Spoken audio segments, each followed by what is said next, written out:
Saudações cordiais, nobres colegas aventureiros. Sejam bem-vindos a mais um Templo da Deusa Bêbada.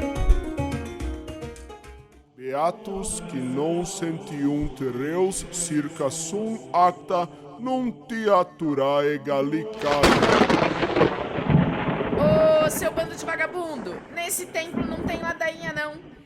Encham os canecos. Padre Queveja, libera essa tina de vinho aí.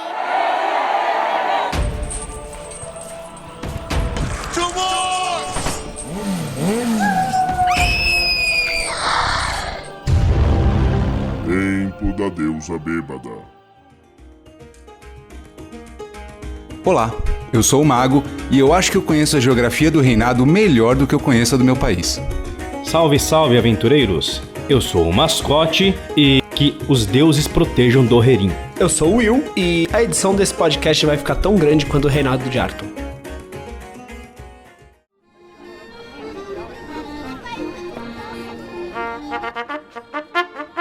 Atenção, atenção, os arautos vão falar. Atenção, atenção, os arautos vão falar. E aí, Mago? Fala, Arauto, beleza? Beleza? Como foram as suas últimas semanas? Foram bem corridas, cara. Por quê? Eu e mais uns amigos e mais algumas pessoas abrimos um estúdio de tatuagem na região de Atibaia. A gente tava terminando de preparar as coisas pra inaugurar e essa inauguração foi no sábado, no último sábado, dia 16 de fevereiro. E foi bem legal, a gente conseguiu, tatuamos bastante gente, a minha mãe fez a primeira tatuagem. Nunca é tarde para fazer uma tatuagem, viu, meus jovens? Nunca. E tatuagens nerds são moda, viu? Eu tenho um Mestre dos Magos, não à toa, eu sou mago. Eu tenho 2 D20 tatuados na minha pele e eu tenho 2 dragões tatuados na minha pele. Além de um pentagrama, mas isso não vem ao caso. Cada episódio novo a gente descobre mais sobre a vida obscura do mago. Pois é, e eu diria mais ainda, eu diria que aqueles que ficaram curiosos com essas tatuagens vão ter a possibilidade de vê-las. Ah, verdade, eu fiquei sabendo de outra coisa muito interessante além da inauguração do New Level Tattoo. New Level Tattoo, guardem esse nome. Se vierem para Atibaia, deem uma passadinha lá e façam uma tatuagem. Exatamente, normalmente vou estar eu e mais os tatuadores no estúdio, então quem quiser passar lá para fazer uma tatuagem, venha. Quem quiser passar lá para dar um alô pro mago, venha também. Aí aproveita e faz uma tatuagem. Eu fico por lá também de vez em quando, viu? Eu sei, mas eu acho que eles gostam mais do mago, eu acho. Adoradores da deusa serão sempre adoradores da deusa. Pode ser. Vamos seguir aqui. Como eu falei, eu descobri alguma coisa muito interessante sobre você, viu, Mago? Eu descobri que você irá apresentar uma live no Facebook. Exatamente. Outro problema que eu tive ao longo dessas semanas foi a elaboração da pauta, a elaboração da estrutura do programa. Gravamos um piloto e aí deu tudo certo. Eu gostei de fazer. Tô muito ansioso pra ver a live, né? Não vou ver a live porque eu vou estar apresentando ela, né? Mas quero fazer isso e quero ver a receptividade dos espectadores. E eu quero que todo mundo que ouve aqui o podcast, por favor, às quintas-feiras, a partir do dia 7 de março, conecte no Facebook, procure a página Drop On e assista a live, ou a página do nosso programa, chama Nerd em Pauta. Isso mesmo, amigo nerd, agora você tem uma live no Facebook só pra você. Nunca é tarde para fazer uma live no Facebook. Uma coisa muito legal também a se comentar é que o último episódio do nosso podcast foi um capítulo do Delírios Ébrios.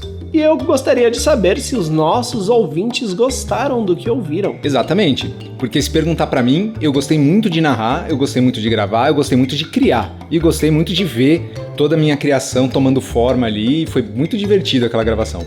Muito, muito divertida, eu espero que todo mundo esteja gostando e espero que acompanhe os próximos capítulos, porque dá um trabalho do cacete pra editar. Pois é verdade. E se você gostou de alguma coisa, manda um comentário pra gente, ou manda um e-mail no pergaminho. Arauto, me ajuda aqui que eu nunca lembro. pergaminho@templodadeusabbebada.com. Repita. pergaminho@templodadeusabbebada.com. Muito obrigado.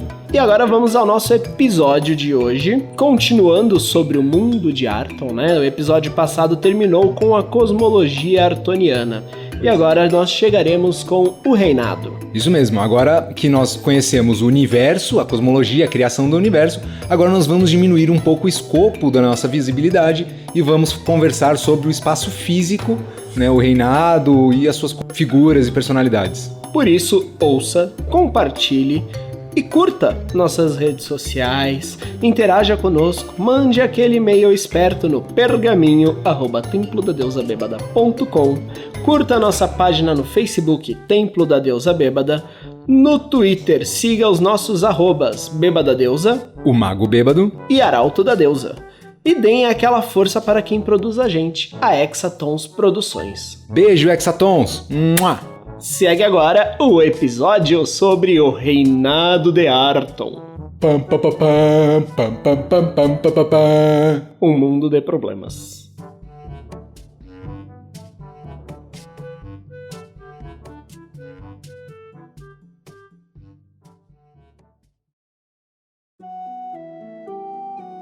O reinado, como era em 1400, era uma coalizão de 28 reinos, cada reino com suas particularidades. Lembrando, você aí ouvinte não tá vendo, mas se você tiver acesso à internet no momento de ouvir esse podcast, faça um favor para si mesmo. Explore esse vasto mundo da internet, digite aí no seu motor de busca principal, mapa do reinado de Arton. Você vai ver que toda a parte sul do continente norte, isso é confuso, mas vocês vão entender, está controlado, está dominado, colonizado por raças inteligentes, não só humanas. Nós temos 3 grandes reinos não humanos no reinado. É o reino de Tapista, o reino dos Minotauros, Hongari, o reino dos Halflings, e Doherin, o reino dos anões. Esses são os 3 maiores. Mas a gente pode citar Pondismânia, que é o reino das fadas, a União Púrpura, que é uma reunião de bárbaros. Bárbaros humanos, só pra constar sobre a União Púrpura. Isso, bárbaros humanos. E temos também o reino de ninguém, as Montanhas Sanguinárias. É um reino que não é um reino, porque ninguém consegue reinar naquela porra, que só tem monstros se degladiando diariamente. Parece o reino de Chacina. Não, também tem bárbaros vivendo nas Montanhas Sanguinárias, mas esses bárbaros são um pouco mais fortes e um pouco mais agressivos que os outros bárbaros que... Não que a gente conheça bárbaro pacífico, eu nunca conheci nenhum. O interessante da gente falar do reinado é que por mais que cada reino tenha a sua política interna levemente diferente da política total, da política do reinado, eles têm algumas coisas em comum. A moeda que circula por todos os 28 reinos é a mesma, é o Tibar, tendo as suas versões Tibar de prata, Tibar de ouro, Tibar de cobre. Todos os reinos compartilham um idioma comum, que é o Valcar. E todos os reinos são alfabetizados graças à difusão do conhecimento perpetrada pelos clérigos de Tanató, que se eles já pensam que todo o conhecimento deve ser compartilhado, toda a capacidade de adquirir conhecimentos também, porque se você não sabe ler, você não adquire conhecimento. Inclusive os reinos que não fazem parte do reinado, como Tapista. Na verdade, no momento em que eu estou falando, do momento histórico em que eu estou falando, não existem reinos que estão à parte do reinado. Tapista, junto com outros reinos, vão se destacar, vão sair do reinado durante os eventos das Guerras Táuricas, e por causa disso, e devido a outros problemas internos, Calistia, Nova Gondria e alguns outros reinos vão formar a coalizão da Liga Independente. A Liga Independente. Então, o reinado, depois das Guerras Táuricas, não vai simplesmente ser partido em 2, como a profecia da Flecha de Fogo fala, mas sim em 3. Embora a Liga Independente e o reinado mantenham relações diplomáticas pacíficas. Eles só não seguem a mesma política, né? Tapista existe um império, o reinado é uma monarquia, uma república. Como é que eu poderia... O reinado é uma monarquia. Cada reino tem certa liberdade para escolher como é seu governo. É como uma república federativa, onde existe a federação, que representa o todo e coordena aspectos muito importantes da vida de todos, mas cada federação, cada reino dentro do reinado tem liberdade e autonomia para criar leis específicas que tangenciem apenas as situações que eles têm no seu reino. Por exemplo, Salistic, que é um reino famoso por não acreditar nos deuses. É um reino ateu. Essa racionalidade está tão difundida no reinado que provoca um efeito curioso nas magias. Todas as magias de origem divina têm a sua eficácia reduzida praticamente em sua totalidade quando conjuradas dentro do território de Salistic. A descrença dos moradores de Salistic é tão grande que ela afeta a crença dos crentes. Mas, como as magias de cura lá não funcionam direito, eles fizeram um caminho alternativo. As melhores escolas e faculdades de medicina ficam em Salistic. Beijo, Zebediah Nash. Seguindo nessa prerrogativa dos sistemas de governo de cada lugar, a Liga Independente seria o quê? Uma democracia? Novamente, a Liga Independente age mais como uma cooperativa. Os reinos membros da Liga Independente são iguais em poder e mandos e votos.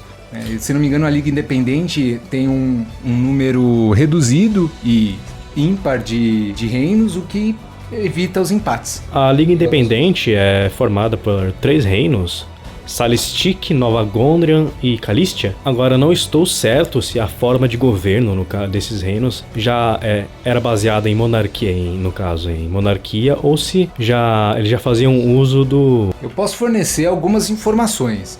Eu sei que Nova Gondrian procura uma forma de administração bem parecida com o reino de Laminor. Tanto que Nova Gondrian recebe esse nome por causa da cidade de onde a maioria dos exilados vinha, de Laminor, o reino de Gondrian. E aí eles chamaram de Nova Gondrian, onde eles tentam refazer aquele reino sem os erros. Então, se não me engano, as famílias que fazem parte de Nova Gondrian dividem igualmente as obrigações administrativas do reinado. Salistic, como um reinado de inteligência, racionalismo e liberdade individual, acredito que sigam um sistema muito semelhante a uma república, onde nós temos um grupo de pessoas que decide e debate as questões que são levadas a público e leis que serão decididas. Calistia, se não me engano, vive sob um rei. Calistia tem uma nobreza metida e que não se importa com a população, tanto é que a miséria é quase generalizada nesse reino.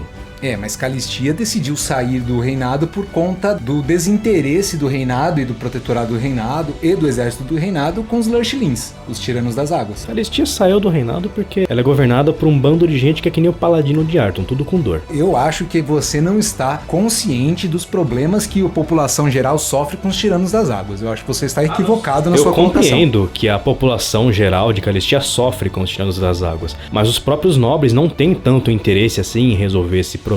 Tanto que na história de Calistia, a área em que o reino se encontra atualmente já foi parte de Namalká, o reino dos cavalos. Mas por ser uma área cheia de charcos e rios, péssima para cavalos, que são amplamente criados e adorados no reino, inclusive Rippion, o deus dos cavalos, vive nesse reino, que é uma grande paragem, basicamente. Um bando de nobres que estavam insatisfeitos, porque não tinha devida atenção, porque é um bando de paladino de Arton, queriam um lugar pra viver. Os governantes de Namalká, tem aquele cantinho lá que ninguém quer. Aí fala, tá aqui, tudo pra vocês, pode ficar lá, à vontade. Então você tá querendo dizer que Calistia foi um reino formado meio que como um exílio dos nobres pouco interessados de Namalká? Basicamente. Faz sentido. Tipo assim, tem um bando de gente chata querendo muita atenção. Fala, vocês querem um lugar pra vocês, Tem aqui um lugar bom pra vocês, Tem bastante água lá pra vocês nadar. Jogaram aquele pessoal que não queria cavalgar num lugar em que eles teriam que navegar, é isso? Dizer jogaram é meio cruel, mas dizer ofereceram gentilmente, porque pelo que eu me lembro, nunca foi dito que eles foram expulsos ou forçados a irem para lá. Essas terras foram cedidas para que eles formassem um reino próprio. Você falou de Namalká. Namalká é uma grande planície com terrenos hábeis para criação de gado e cavalos, além de eles criarem trobos também, né? Dos trobos eu não tenho tanta recordação, mas sim, Namalká é muito conhecida como reino dos cavalos, por ter cavalos excelentes, né? Tanto para a montaria como para o trabalho, para a guerra. São cavalos muito mais saudáveis, muito mais fortes, muito mais ágeis. Os próprios nativos de Namalká são, em termos de comparativos, pense em um redneck americano, mas daqueles que vivem com cavalo, que vivem montados em cavalo. Cowboys. Basicamente são todos cowboys. No segundo livro da trilogia de romances oficiais, O Crânio e o Corvo, nós somos apresentados ao Zebediah Nash, que é um médico de Salistic, mas que nasceu e cresceu em Namalká. Em algum momento nos livros, ele e o Ingram Brassbones, outro personagem do romance, se veem em Namalká lidando com os parentes do Zebediah Nash. E os termos, os léxicos utilizados no livro, me remetem a uma comparação muito mais próxima.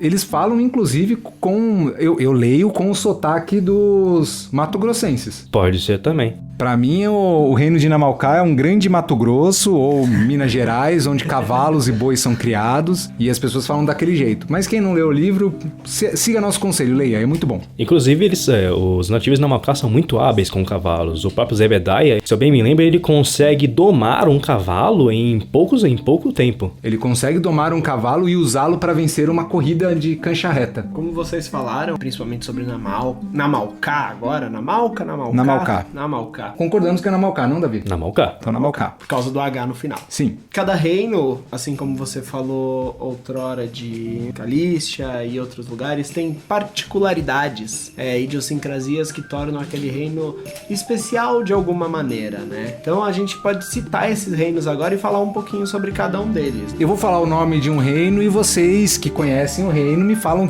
a opinião de vocês sobre esse reino. O que vocês me diriam sobre Allen?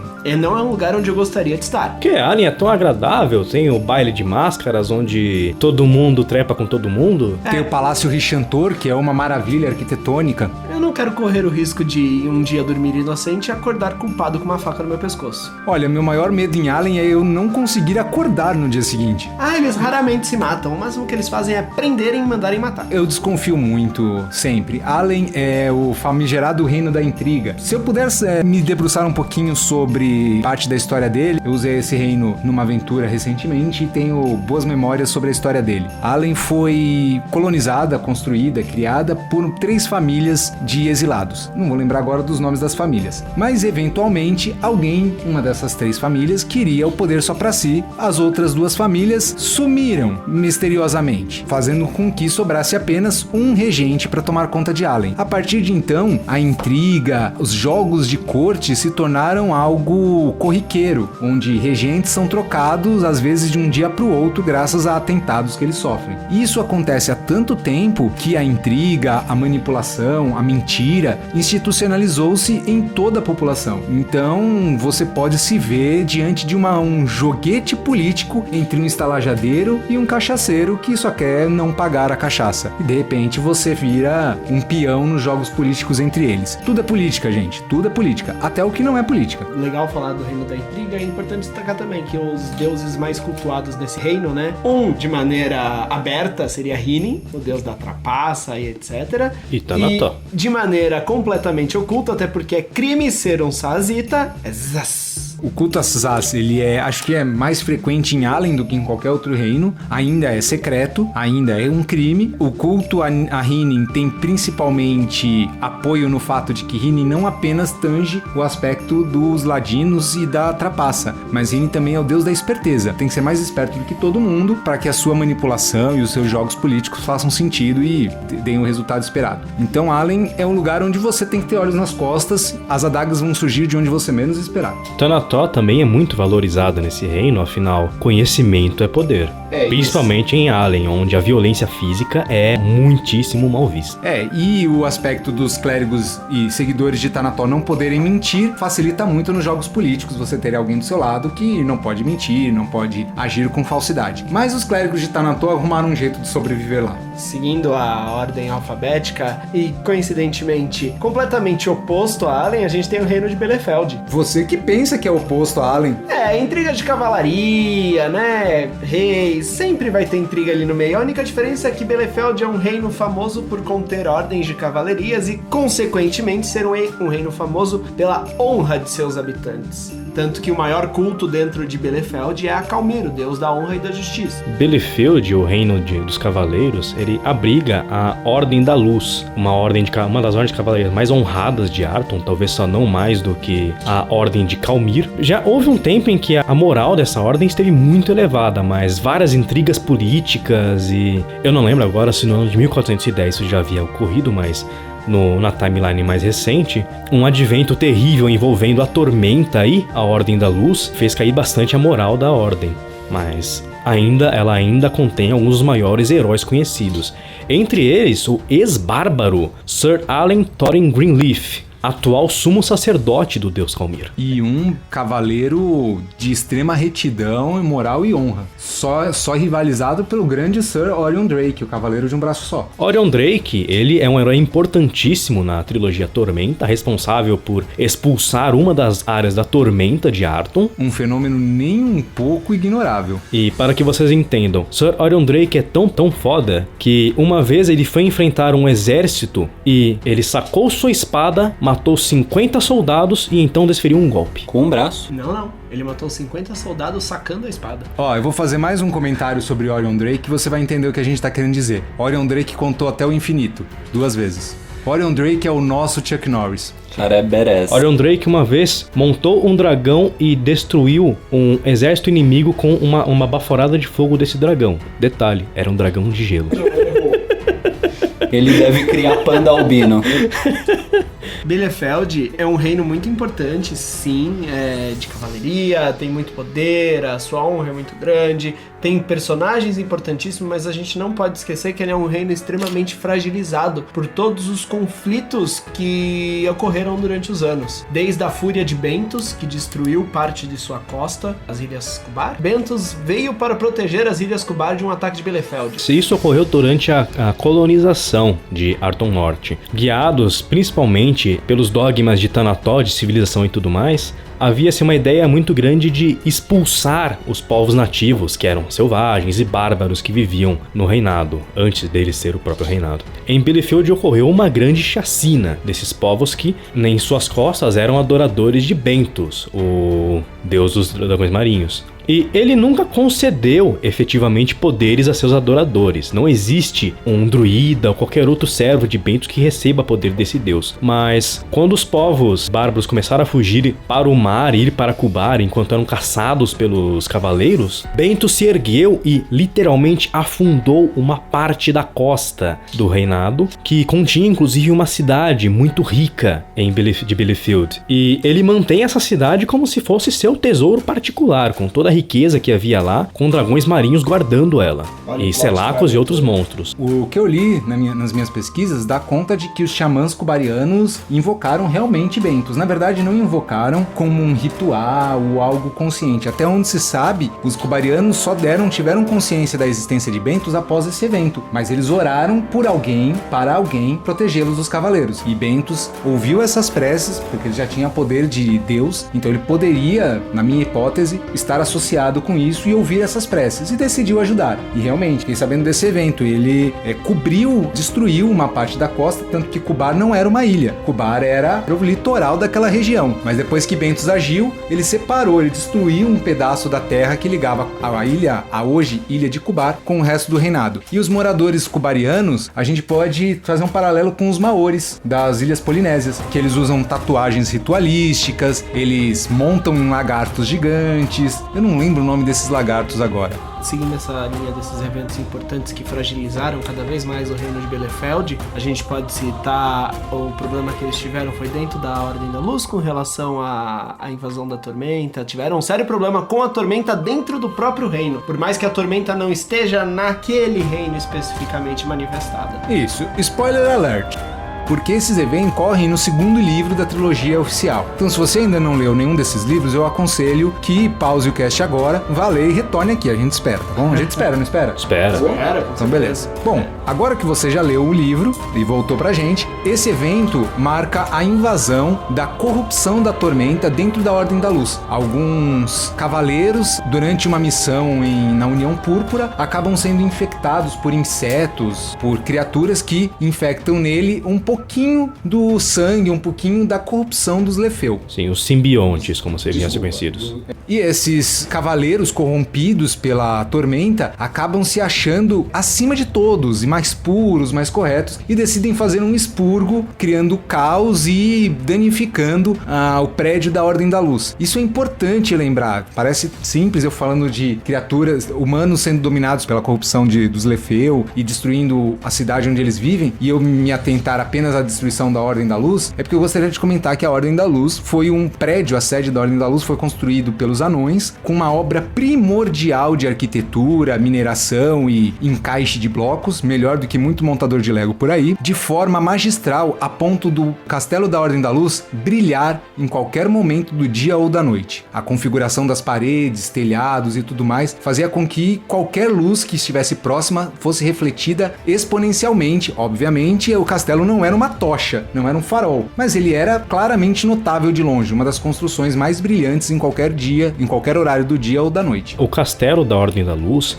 serve como marco de amizade entre os povos humanos e os povos anões, entre outras construções que foram dadas de presente. Além de alguns segredos de forja, mineração e construção que os anões dividiram com os humanos. E em contrapartida, os humanos aceitaram o reino anão de Doherin dentro do reinado. Embora o reino de Doherin seja seja subterrâneo, ele é extremamente extenso, cobrindo quase 50% do território do reinado, mas ele está completamente subterrâneo. Só os anões sabem as passagens, como entrar e sair de Dohaerin. Eles não revelam essa informação de nenhuma forma, a não ser por livre e espontânea vontade, mas é muito raro um anão querer dividir esse conhecimento com alguém. Uma das punições mais comuns para anões exilados em Dohaerin é a total destruição das lembranças dos acessos de Dohaerin da memória deles. Eles são soltos no mundo superior e acabam, por efeitos de magia, esquecendo como voltar para Dohaerin. E aí ficam presos do lado de fora. Inclusive, uma curiosidade interessante, se você tentar extrair da mente de um anão, através de meios mágicos ou telepáticos, a informação de onde fica Dohaerin, eles são capazes de manifestar espontaneamente o efeito de uma magia chamada contra-ataque mental, que pode colocar o alvo dessa magia em coma. Então, nunca, jamais tente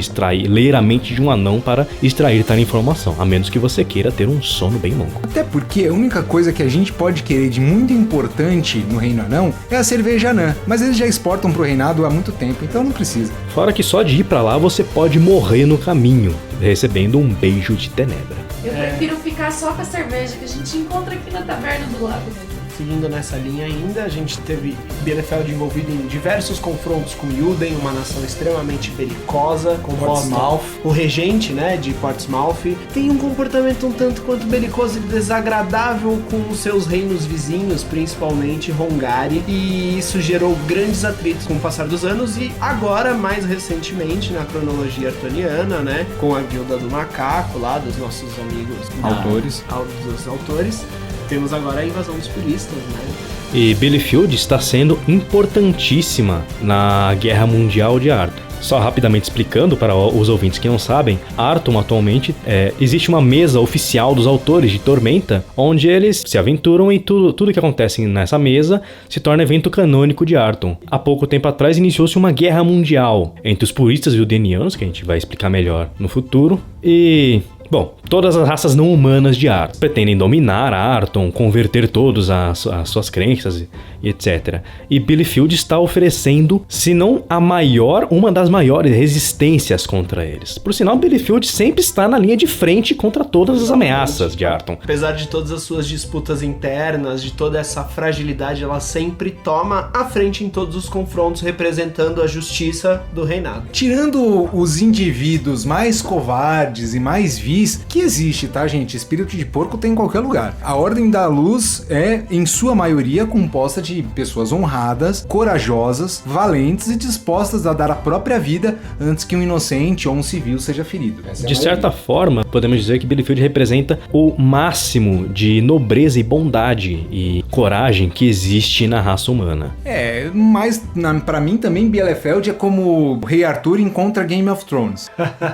Nós temos aí romances de cavalaria, justas, armaduras brilhantes e por baixo dos panos um pouquinho de conspiração, adagas no escuro, veneno no vinho, faz parte, né? Mas vamos seguir. Bielefeld não é o único reino do reinado. Seguindo com a ordem alfabética do Arauto, temos Calistia, já foi comentado brevemente, é um reino formado principalmente por rios, tem muitos rios, os dois maiores rios de Arthur passam por Calistia e seus maiores afluentes também. É muito comum você passar muito mais tempo navegando num barco em Calistia do que caminhando sobre solo sólido. A geografia geral de Calistia é formada por pântanos e mangues. Quando não por rios. Por rios também, exatamente. Tirando esse fato e o fato de que alguns anos atrás, isso, de novo, levando em consideração que nós estamos no ano final da timeline passada nos livros, 1410. Alguns eventos vão ser mais recentes ou mais antigos de acordo com o ano em que você está analisando a timeline. Há alguns anos atrás, a Calistia começou a ser assolada por ataques aleatórios e constantes e violentos de criaturas que saíam dos rios. Eles foram chamados de Tirano das Águas, hoje eles são conhecidos como Tiranos de Calistia ou Lurchlings. Existe uma hipótese que foi explorada, se não me engano, em 20 deuses, de que os Lurchlings tenham sido os primeiros seres vivos em Arthur corrompidos pela tormenta. Eles seriam peixes e outros animais aquáticos que foram corrompidos e se tornaram monstros. Eles só atacam as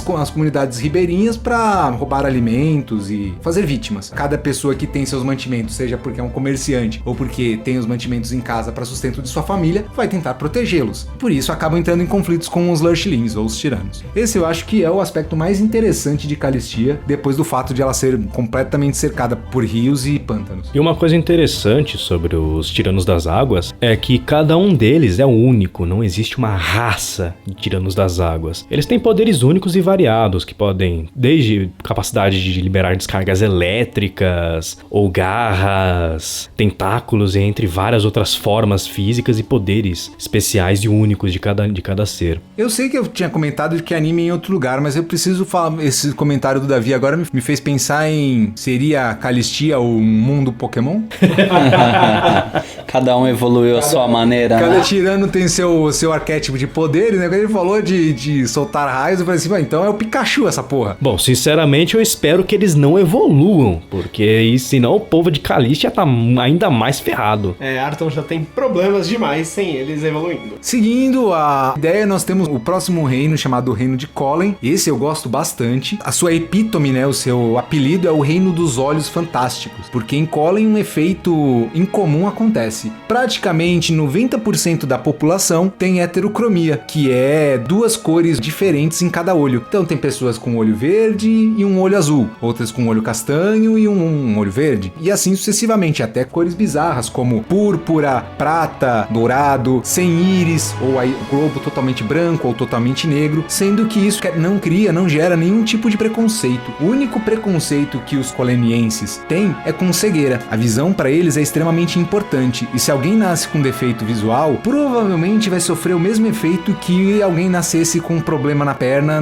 em Esparta. Provavelmente morreria antes de atingir a primeira infância. Uma coisa ainda mais curiosa sobre Colen é que não só as pessoas nascem com olhos diferentes, né, a heterocromia, como o mago disse, como podem nascer com formatos diferentes nos olhos. Então alguém pode nascer de repente com um olho humano e outro olho de gato, ou um olho de águia, ou de qualquer outro animal possível, e os colenianos sempre terão uma visão excelente e frequentemente podem manifestar alguma outra habilidade ou poder visual, como enxergar através de paredes, enxergar calor e, em alguns casos raríssimos, conseguir enxergar traços de magia e até mesmo ver o passado ou visões do futuro. Se é um poder fantástico em alguma mídia que você gosta, pode ser replicado como um olho. Então, se você quer uma Kekkei Genkai como o olho de um Uchiha, como um Sharingan, provavelmente você vai ter isso em Colen. Se você quer olhos laser como o do Ciclope, talvez seja um pouco mais difícil em Colen, mas se você precisa procurar, você acha. Se você estiver jogando 3DIT Alpha, provavelmente você vai conseguir isso. Eu já vi em 3DIT Alpha um cara jogando com uma máquina de refrigerante.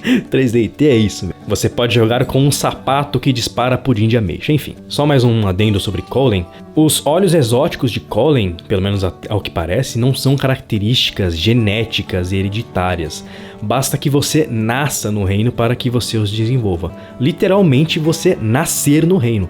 Mesmo que sua mamãe querida engravide fora de Colen, caso você nasça em Colen, você terá os olhos exóticos. Fora das fronteiras do reino, isso não ocorre. A gente percebe, lendo um pouco do reinado, que os fenômenos mágicos são extremamente obedientes às fronteiras. A gente vai ver quando falar do reino de Winla, que as áreas de magia caótica, ou as áreas de magia inexistente, que ocorrem com frequência dentro das fronteiras de Winla, não se repetem em nenhum outro reino. Os Lurchlings, apesar de estarem no Rio dos Deuses, e o Rio dos Deuses ser um rio que começa lá em Scar-Shantalas, no extremo leste, passa por todo o norte do reinado e desemboca no extremo oeste, os Lurchlings só aparecem em Calistia. Assim como a praga coral de Lomatubar não atravessa as fronteiras de Lomatubar naturalmente, a não ser que algum portador da doença leve. Acho que o único problema que não está restrito às fronteiras são os minotauros, né?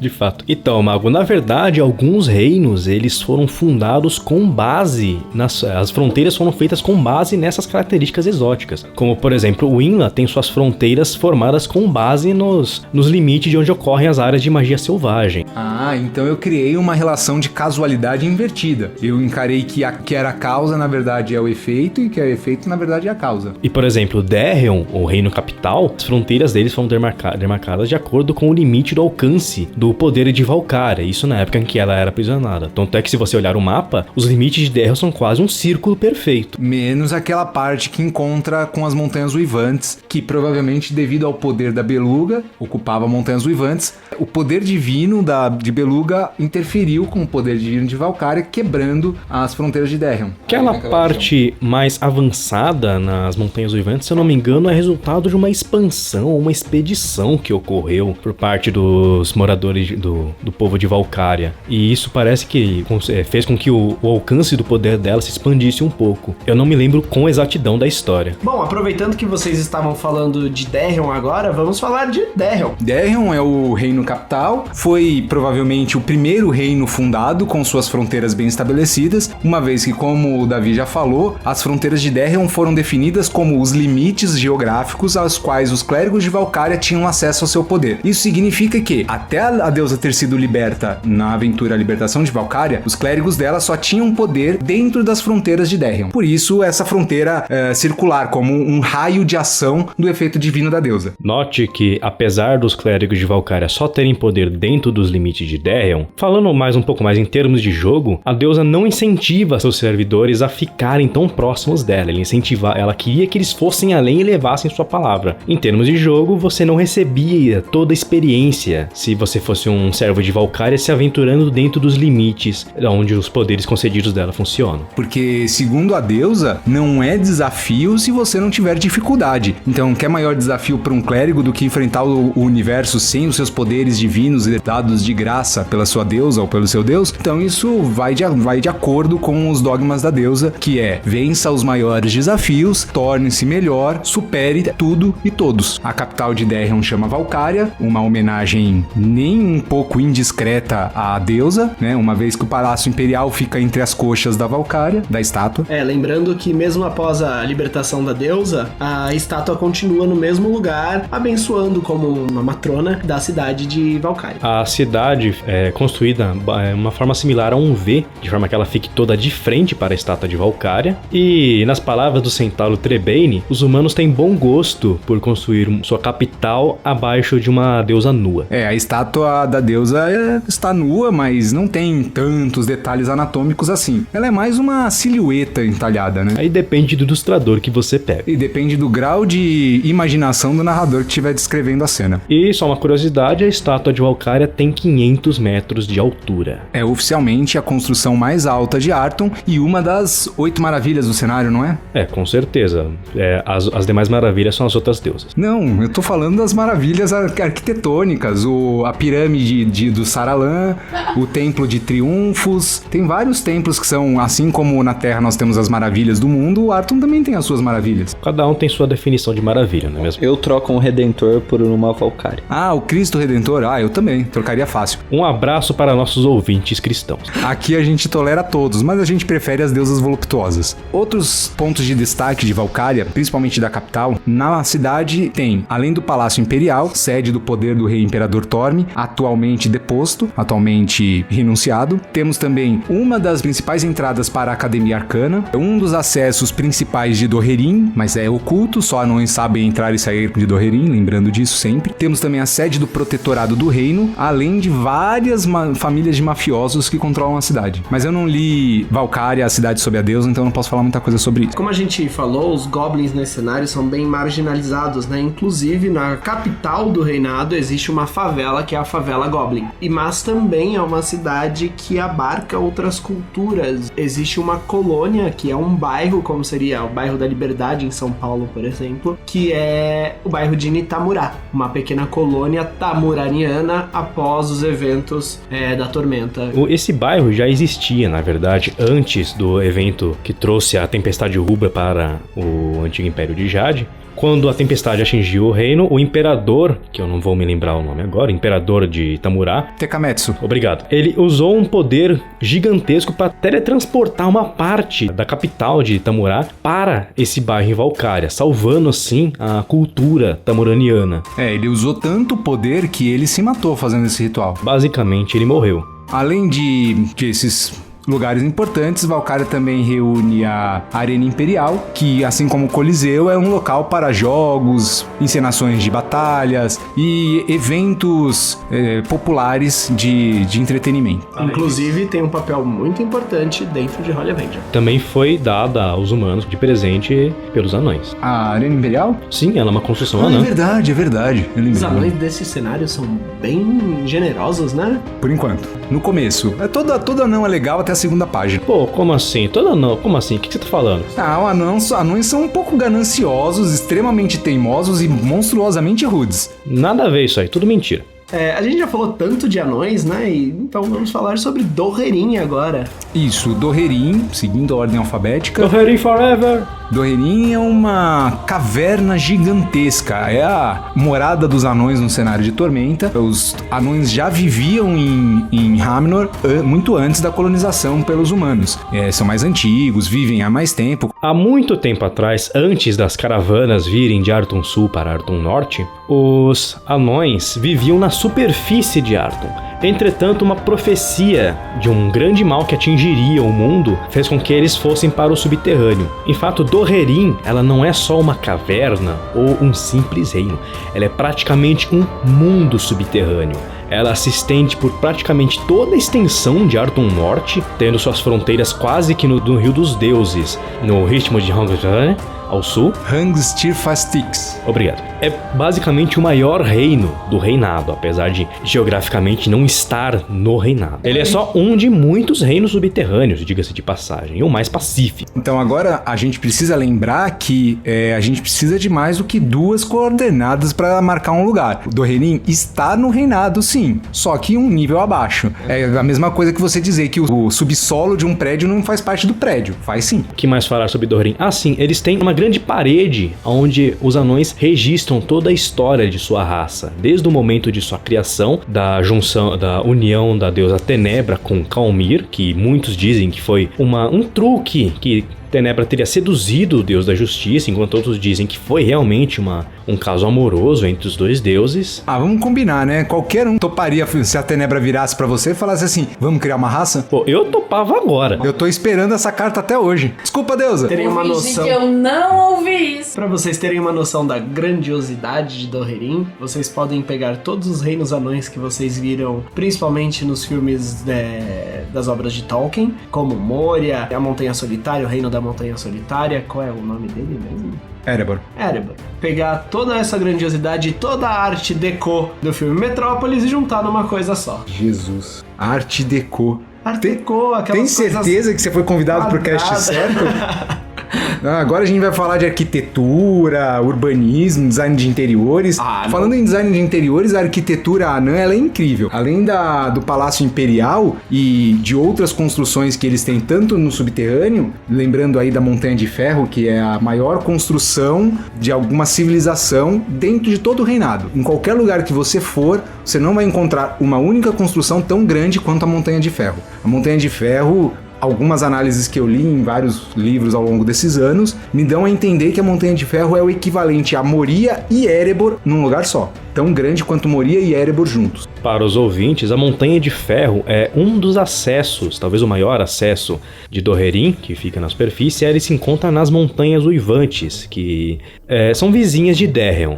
Vamos falar delas adiante. Então... E os anões, eles são... A raça dos anões, eles ensinaram para os humanos, além de técnicas metalúrgicas que são amplamente utilizadas em Zakharov, que tem uma história muito interessante com o Reino dos Anões, eles também ensinaram arquitetura aos Minotauros, que possibilitou eles construírem Tapista, o Reino dos Minotauros, que tem fronteiras labirínticas e construções que, apesar de terem vários andares, segundo descrições que eu já vi, te causam a impressão de serem todas planas, todas térreas, independente do andar em que você está. Até porque Minotauros têm sérios problemas com a altura.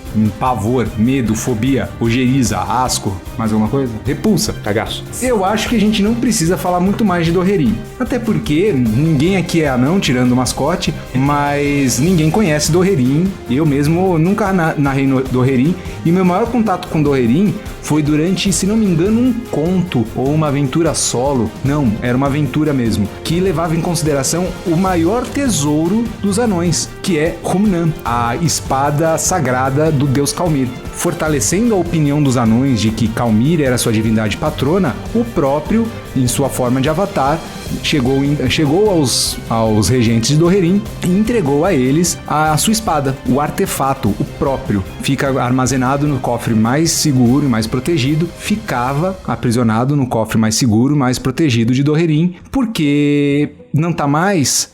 Isso tem a ver com Lucas Motvai, o camaleão.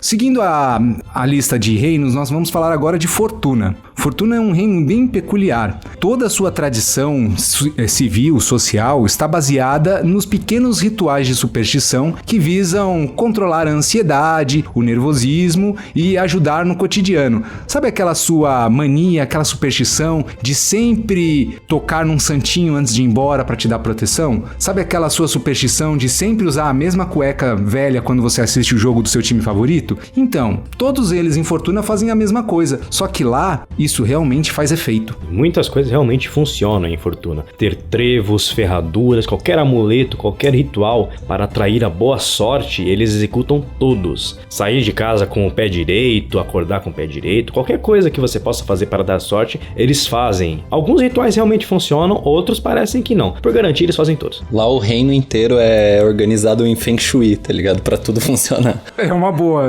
Tem que sugerir isso pra eles. Eles também, a maior parte dos produtos de exportação deles tem a ver com totens, amuletos e bugigangas para atrair sorte. Só que normalmente funciona dentro das fronteiras dele. Lembra que a gente falou? O reino, os fenômenos fantásticos acabam se restringindo às fronteiras de cada reino.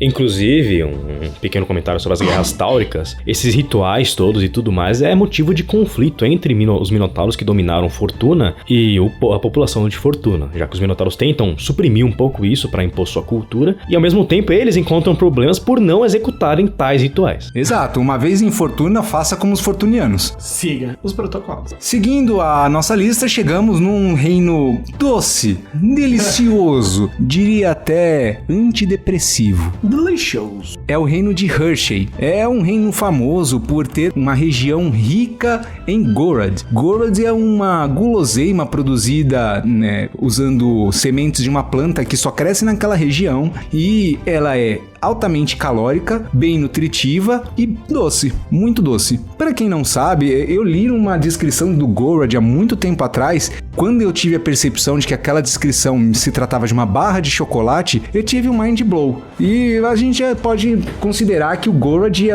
a equivalente artoniana do chocolate, não é verdade? Exatamente, até porque, qualquer semelhança com a realidade é mera coincidência. Ou proposital. Ou proposital, porque Hershey, deixa pra lá.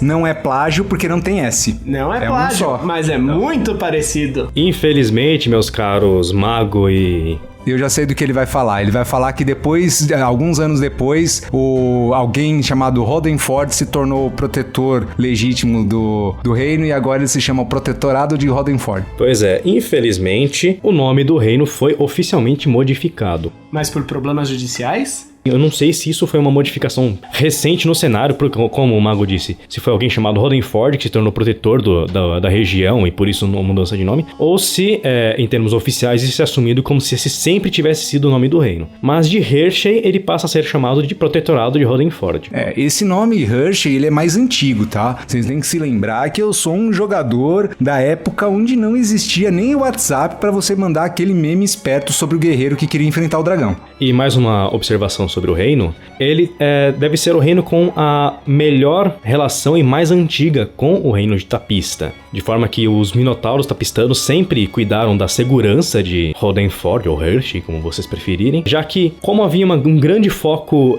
na produção de chocolate e plantação das árvores de onde se extrai o Gorad, não chocolate, Gorad, então a segurança era havia um certo descaso com a segurança das estradas e tudo mais, o que levou os minotauros Centauros a resolverem tomar conta da coisa. E assim o reino, desde muito tempo, já era um protetorado de Tapista. De forma que quando Tapista executou seu golpe e dominou vários reinos, não houve muito problema com o Rodenfort, que já era meio que subordinado de Tapista mesmo. Exatamente, e é interessante destacar que Hershey provavelmente deve ser um dos reinos que tem um maior PIB, né, ou a maior fortuna dentro do Império de Tauron. Por isso, justamente é estratégico para os tapistanos manterem isso sob controle e muito bem cuidado. Porque, como diria nosso amigo Roland de Gilead, em um mundo com muito açúcar, ninguém precisaria de nada. Olha, Gorad.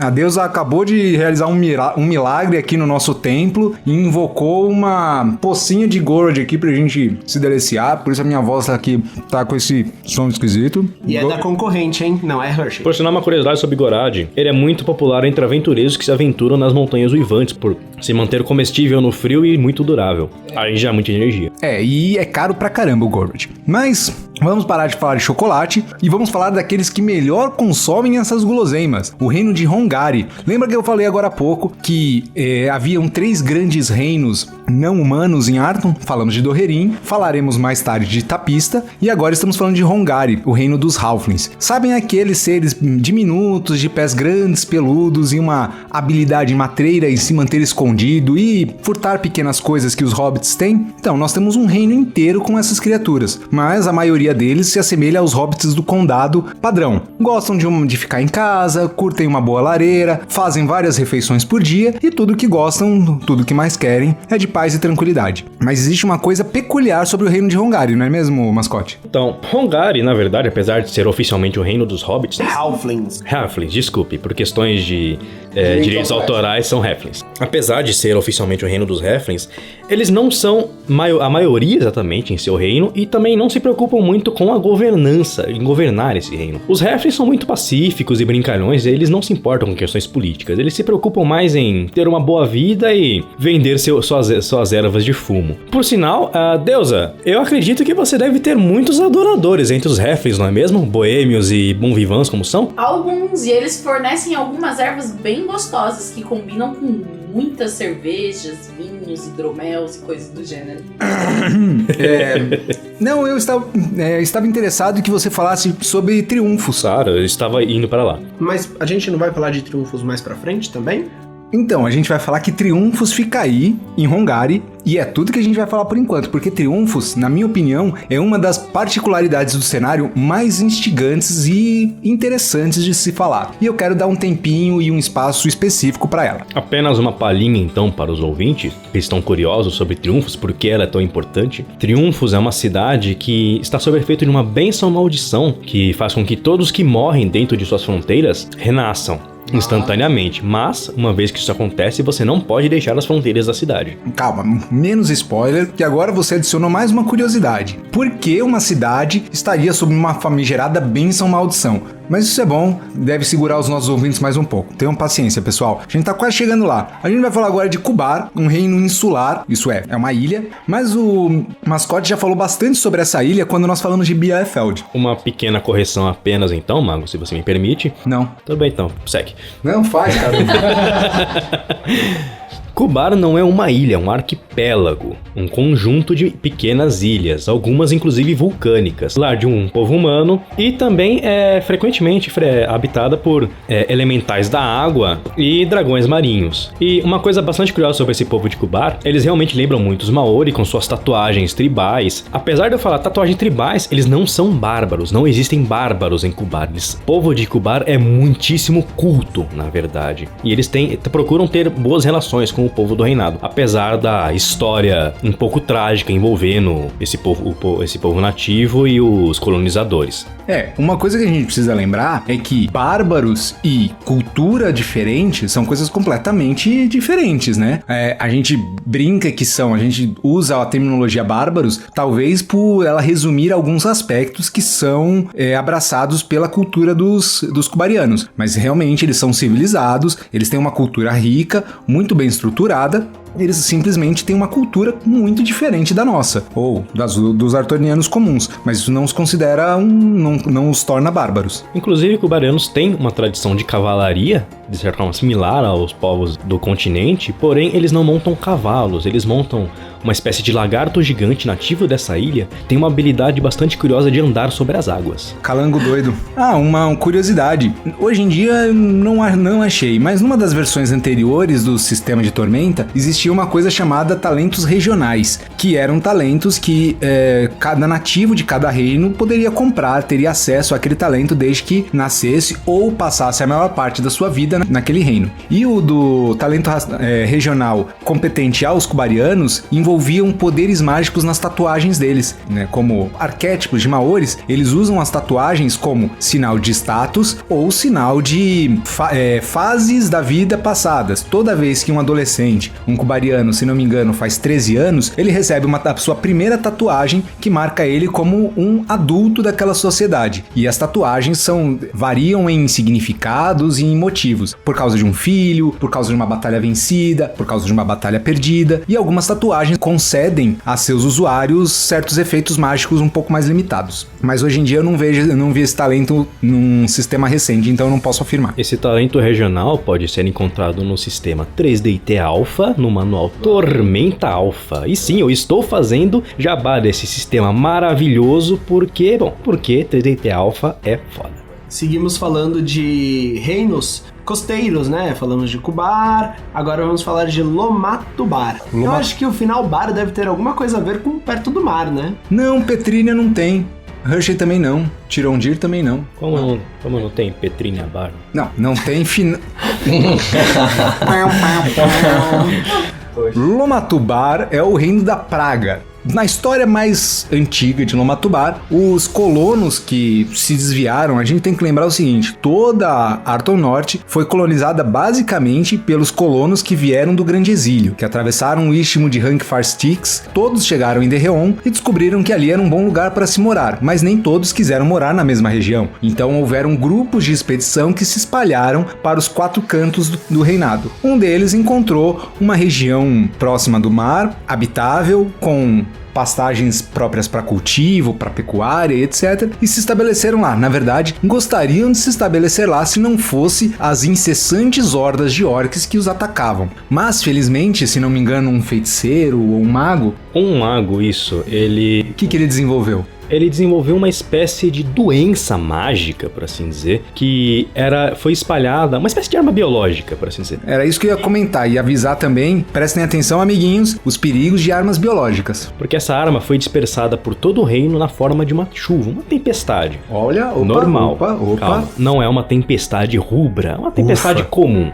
Essa doença, ela matava orcs e quase exterminou por completo a raça de Lomatubar, reduzindo muitíssimos números. O problema é que anos mais tarde, essa doença voltou e começou a se manifestar exclusivamente em humanos. E qual é o detalhe? O que aconteceu agora? Essa doença, conhecida como a praga coral, além dos orcs terem se tornado imunes a ela e voltado a se multiplicar nos subterrâneos, ela passou a afetar humanos. Os sintomas dela podem ser fraquezas, enxaquecas, de certa forma similar a doenças comuns. O problema começa quando começa a surgir crostas avermelhadas. Essas, caso você esteja pensando, não tem relação nenhuma com a tormenta, pelo menos aparentemente não. Mas elas crescem de formas similares a corais e matam aqueles que são infectados. Antes fosse só isso, entre aspas, só isso, seria tudo estaria bem. O problema é que algumas pessoas não morrem e desenvolvem poderes mágicos, os conhecidos feiticeiros vermelhos, além de infectar outros animais e bestas que também não morrem e se tornam criaturas coral horrendas e violentíssimas. Ou seja, Lomatubar não é um lugar muito agradável para passar as suas férias de verão. Definitivamente não. O povo de Lomatubar, na esperança de se proteger contra a praga coral, faz tratamentos de todos os tipos, toma remédios e tal. Eles têm uma saúde muito boa, mas tudo isso é ineficaz contra a praga coral, que é uma doença mágica. Em compensação, isso forneceu à população de Lomatubar uma resistência quase divina a a qualquer outro tipo de doença e às vezes até a venenos. Mas infelizmente, até hoje nada parece ser útil contra esse problema da praga coral. Os humanos criaram um problema que agora não conseguem resolver. Parece que a vida imita a arte mesmo. Mas a praga está sob controle ou ela está completamente... Ela não sai dos limites de Lomatubar. Mais uma vez, né? Uma peculiaridade do reino parece não deixar os limites de suas fronteiras. Mas não se sabe qual é a razão exata disso. Se a magia perde o efeito, ou talvez porque, em geral, pessoas infectadas não deixam o reino, não é mesmo? O reino vive uma grandiosa quarentena. Todos os reinos vizinhos, com medo dessa praga se espalhar, mantêm estrita vigilância nas fronteiras de Lomatubar e não deixam infectados pela praga passarem. Lembrando que a praga, na sua forma mais agressiva, deixa marcas visíveis no corpo, que é a manifestação do coral. Aqueles que não sofrem o efeito completo não manifestam a praga e também não são contagiantes, não contagiam as pessoas ao seu redor com a praga, só mesmo quem tem a manifestação física da praga como corais. E agora, além de tudo, além da praga coral e além dos exércitos de orcs que voltaram a se multiplicar entre suas fronteiras, Lomatubar também se viu invadida pelo Império de Tapista e hoje Lomatubar não faz parte mais do reinado, faz parte sim do Império de Tapista. Isso não é de todo ruim, mago, já que os exércitos tapistanos vêm enfrentando e controlando as hordas de orcs, o que, por um lado, é bom, já que além de uma doença, você ter um bando de orcs invadindo sua casa e atacando sua família não é nada agradável, não é mesmo?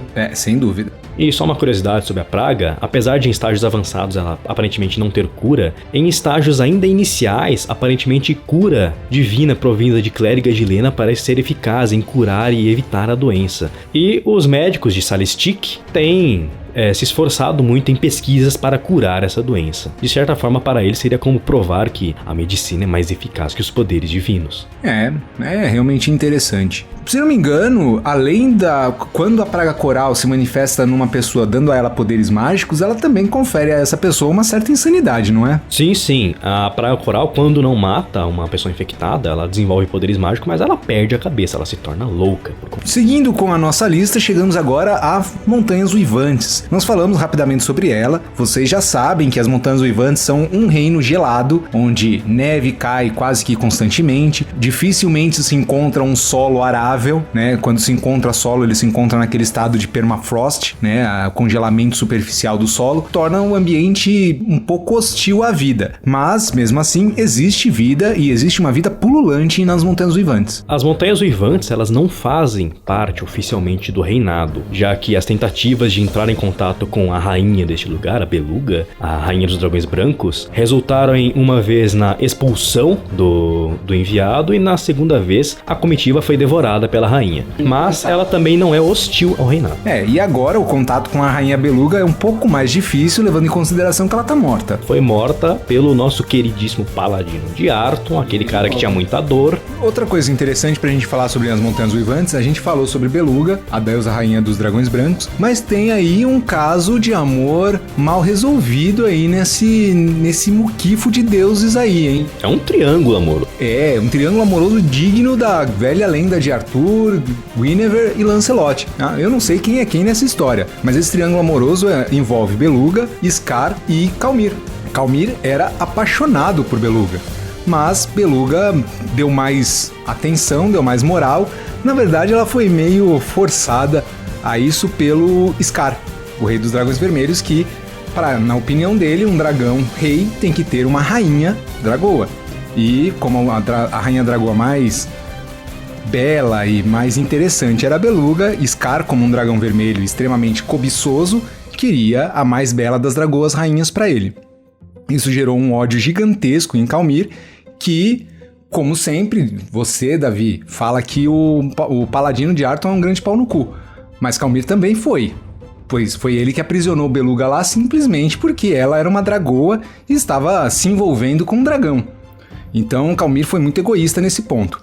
Isso a princípio gerou uma tristeza muito grande em Beluga, que com o passar dos anos virou raiva, e depois de certo tempo ela deixou de sentir grandes desavenças assim por isso que aconteceu com Calmir, não sei. Teria Calmir aprisionado Beluga porque ela deu um gelo nele? Realmente ela tem o coração muito frio. Não, isso afetou tanto Beluga que antes dela falecer, as variações emocionais dela afetavam o reino, né, dos uivantes, que grandes tempestades aconteciam quando ela ficava enfurecida ou qualquer coisa do gênero. E grande parte dessas variações emocionais se deve justamente a esse ocorrido. Durante muito tempo a Beluga se dividiu entre raiva por Calmir tê-la aprisionado e raiva por Scar ter provocado essa ira em Calmir. O que encerrou essa briga definitivamente foi um evento que ocorreu nos quadrinhos de Holly Avenger, onde o Paladino de Arton, a fim de chantagear Scar, levou Beluga cativa até o reino dele para obrigá-lo. Eu não lembro exatamente o que. Não foi exatamente obrigar, ele queria trocá-la pelos rubis da virtude que estavam na posse de Scar. A gente já vai chegar nos rubis da virtude. E como Scar não se rendeu à chantagem, o Paladino foi às vias de fato e matou Beluga numa das cenas dos quadrinhos que me assustou profundamente. Mas a gente vai deixar esse assunto sobre Beluga, Scar, a morte dela pelo Paladino, quando nós formos falar mais sobre o famoso evento dos Rubis da Virtude. A famosa saga dos Rubis da Virtude. Olha, Avenger. Vamos para Nova Gondrian. Nova Gondrian também não tem muita coisa para se falar. Não é um reino muito importante do ponto de vista aventuresco. Mas, obviamente, você, narrador, que decidir sediar a sua aventura, a sua campanha em Nova Gondrian, com certeza vai achar fatos interessantes sobre ela para utilizar na sua aventura. Uma coisa importante destacar é que ela se chama Nova Gondrian porque o reino humano em Laminor se chamava Gondrian. Então, quando eles vieram para cá exilados e fundaram um novo reinado, né, uma parte dessas pessoas, dos exilados, decidiram migrar para outro lugar e fundar uma capital chamada Nova Gondrian. O reino de Gondrian, em Laminor, foi um dos principais responsáveis pela expulsão de todos os humanos de Laminor por parte dos elfos. E Nova Gondrian seria a ideia de renovar, né, do povo desse reino, tentar fazer uma renovação, né, mostrar que eles também foram exilados e tal. E, de certa forma, o povo de Nova Gondrian é um pouco rejeitado pelo resto do reinado. E uma curiosidade sobre este reino, a população de Nova Gondrian diminui constantemente. Existe algum motivo específico para isso acontecer? Tipo uma praga coral? Sim, na verdade sim. Existe uma maldição que foi lançada, se eu não me engano, por uma tribo de centauros que vivia nessa região, que foi expulsa pelos colonos, que amaldiçoou as gerações futuras a se tornar cada vez mais inférteis. Tanto é que Nova Gondrian tem uma política que ela aceita basicamente qualquer pessoa. Qualquer pessoa pode se mudar para Gondrian, independente de ser criminoso ou não, pode iniciar uma vida nova em Nova Gondrian. Dinamarca de Arton. Basicamente. Não temos muito o que falar de Nova Gondrian, acho que a gente pode falar agora do fantástico reino das histórias fantásticas de Petrínia. Putz, Petrínia dá quase um cast só dela. Se a gente for falar só dos feitos do Cirandur Wallace, a gente não sai daqui.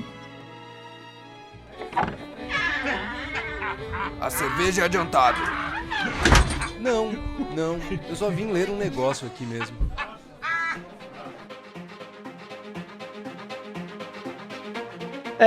Pois é, a continuação sobre o reinado e tudo sobre Petrínia e suas histórias fantásticas você verá somente no próximo episódio. Óbvio, depois do próximo capítulo de Delírios Ébrios.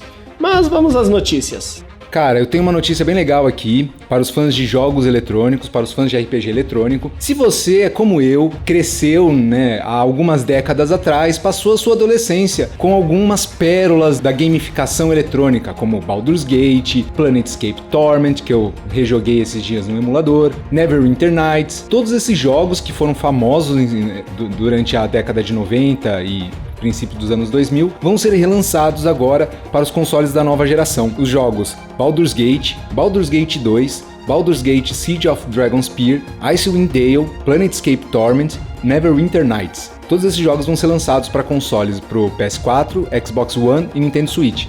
Então, se você tem um desses consoles, regozije-se, você terá a chance de jogar grandes clássicos dos videogames do mundo. Eu não sou tão velho assim, eu não joguei-os e provavelmente não jogarei.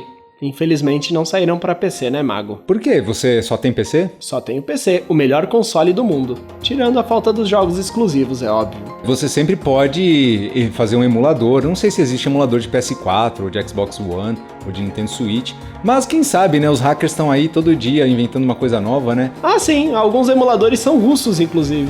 Isso diz muito sobre os emuladores. Muito. Alguns são muito ruins, inclusive. Cuidado, hein? Você vai ficar falando mal dos russos, aqui o Putin manda um urso albino com 3 metralhadoras atirar em você, hein? A gente te ama, viu, Putin? Principalmente quando você cavalga ursos pardos, carregando a K-47. Eu adoro esse meme, cara, é muito bom. Mas vamos lá. Eu descobri uma coisa negativa sobre o Hall Training, né? Então, falando exatamente sobre hackers, existem alguns hackers, na verdade são crackers, né? Que são os hackers que usam seu conhecimento de brechas de segurança para fazer o mal, fizeram o mal.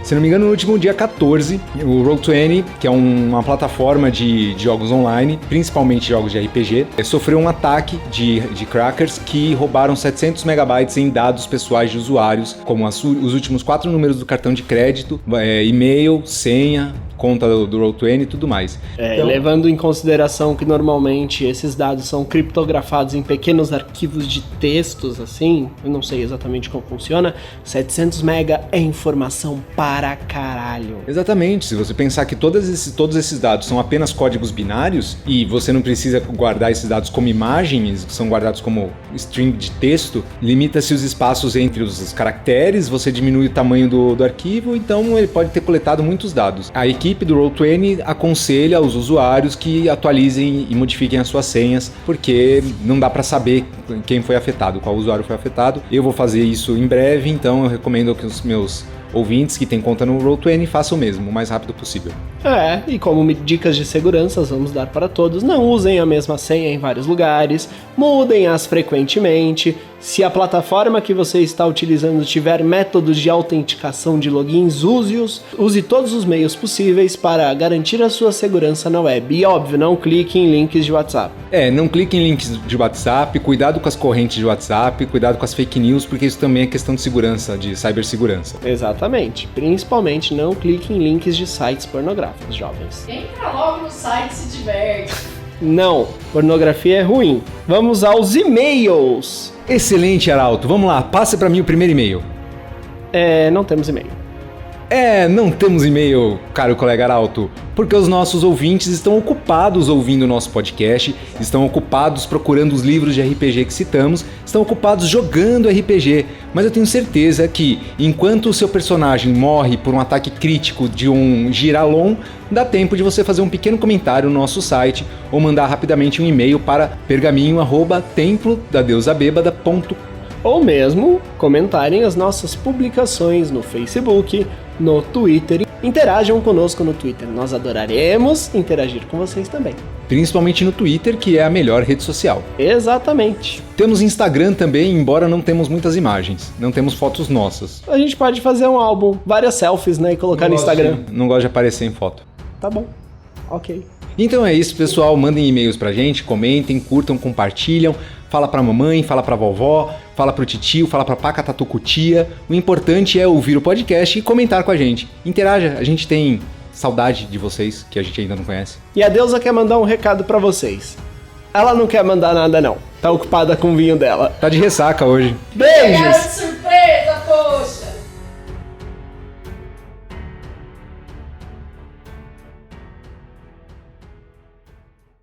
Participaram deste episódio Davi Mascote, Marcos Vinícius Prete, Suelen Mian, William Viana Neves e Ório Vitor. Músicas: Meteor Machine, Streets of St. Evil, Kevin MacLeod, Fluffing a Duck, Damiano Baldoni, Celtic Warrior, Kevin MacLeod, Unsolved Questions, Comico, It's Never Too Late for Side Quests. Este podcast é uma produção Hexatons.